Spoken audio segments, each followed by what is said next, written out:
गांव हरोली हरियाली से घिरा हुआ था। तरफ खेत खलिहान, पगडंडियां और चौपाल पर बुजुर्गों की कहानियां।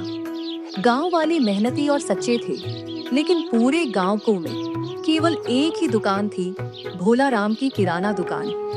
भोला राम सीधा सादा दिखता था, माथे पर तिलक लगाता और सबको राम राम करता, लेकिन भीतर से वह बहुत लालची था।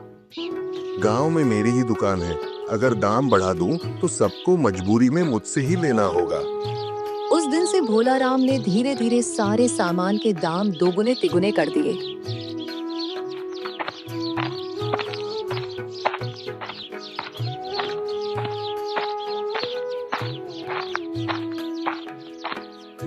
राम राम भोला राम भैया, 5 किलो आटा और 2 किलो चावल देना। अब आटा 40 रुपए किलो और चावल 60 रुपए किलो हो गया है। अरे ये तो पिछले हफ्ते 25 और 35 था।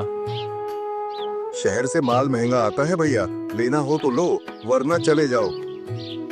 रामू मजबूरी में पैसे देकर सामान ले गया।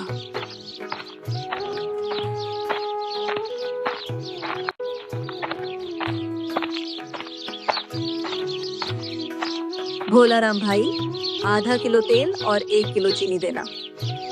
तेल 200 रुपए लीटर और चीनी 90 रुपए किलो। इतनी महंगी हम गरीब लोग कहाँ से लाएंगे? तो मत लो, गांव में और कोई दुकान नहीं है। बेचारी बबलू की माँ रोते रोते सामान लेकर चली गई।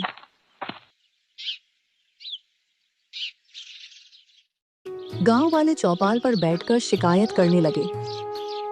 भोला राम तो हमें लूट रहा है। लेकिन हमारे पास विकल्प ही क्या है? बच्चों को भूखा नहीं रख सकते, मजबूरी में खरीदना ही पड़ता है। सब परेशान थे और भोला राम घर जाकर घमंड में सोचता, गांव वाले मेरे बिना रह नहीं सकते, अब खूब पैसा कमाओ।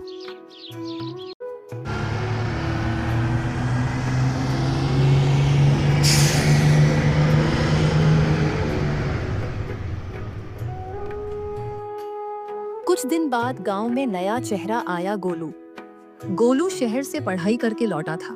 उसने देखा कि गांव वाले भोला राम की महंगाई से परेशान है।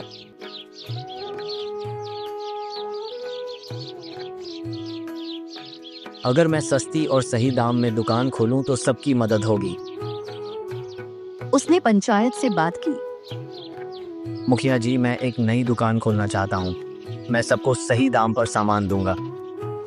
वाह बेटा, अगर ऐसा किया तो गांव वालों को बहुत राहत मिलेगी। हम सब तुम्हारा साथ देंगे।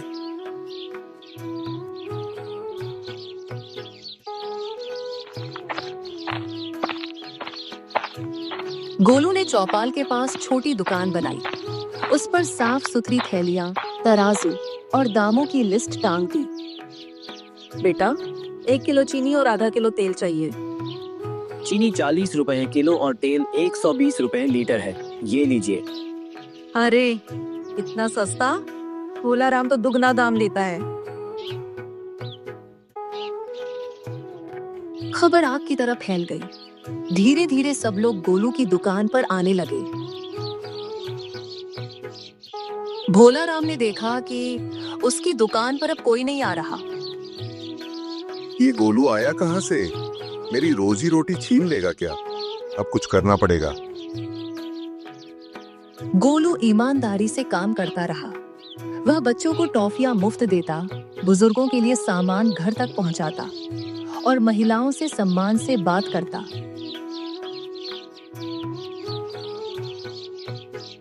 गोलू तो हमारा बेटा जैसा है।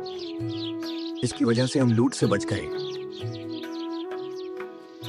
उधर भोला राम अपनी दुकान में बैठा ग्राहकों का इंतजार करता और खुद से बड़बड़ाता।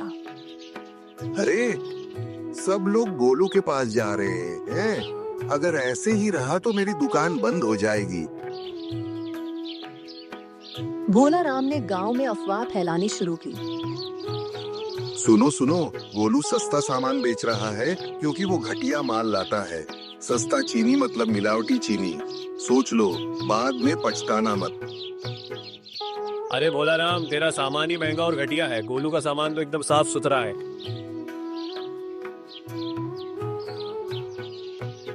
एक दिन पंचायत बुलाई गई। गांव वालों, हमें तय करना होगा कि किसकी दुकान से खरीदें।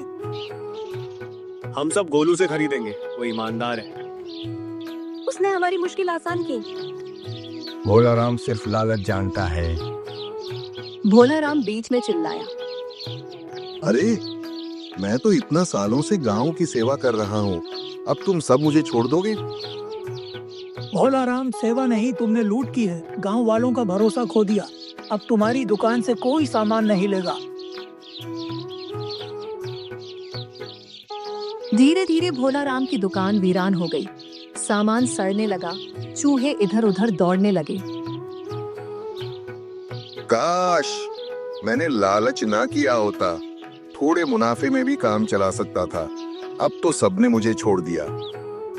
गांव के बच्चे भी उसकी दुकान के सामने से निकलते तो कहते, ये वही दुकान है जहाँ हमें लूटा जाता था। अब हम कभी यहाँ से कुछ नहीं लेंगे।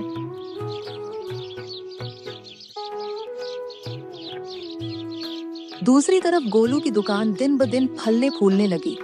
गांव वालों ने चौपाल पर मिठाई बांटी। आज से हरोली गांव में कोई भूखा नहीं रहेगा। हम सब गोलू जैसे ईमानदार दुकानदारों का साथ देंगे। मैं तो बस अपना फर्ज निभा रहा हूँ। असली जीत गांव वालों की है, जिन्होंने एक होकर लालच के खिलाफ आवाज उठाई। भोलाराम दूर खड़ा सब देख रहा था। आंसू उसकी आंखों से बह रहे थे। लालच ने मुझे बर्बाद कर दिया। इंसान को कभी लालची नहीं होना चाहिए। सीख, कहानी हमें सिखाती है कि लालच इंसान को बर्बाद कर देता है। सच्चाई और ईमानदारी हमेशा जीतती है। जब लोग एकजुट होकर अन्याय के खिलाफ खड़े होते हैं, तो बदलाव आना तय है। अगर आपको ऐसी ही और मजेदार हिंदी कहानियां सबसे पहले देखनी है, तो अभी हमारे इस चैनल टून रस्क को सब्सक्राइब करें और देखें दर हफ्ते एक मजेदार कहानी। तो फिर मिलते हैं एक नई कहानी के साथ। तब तक के लिए अलविदा दोस्तों।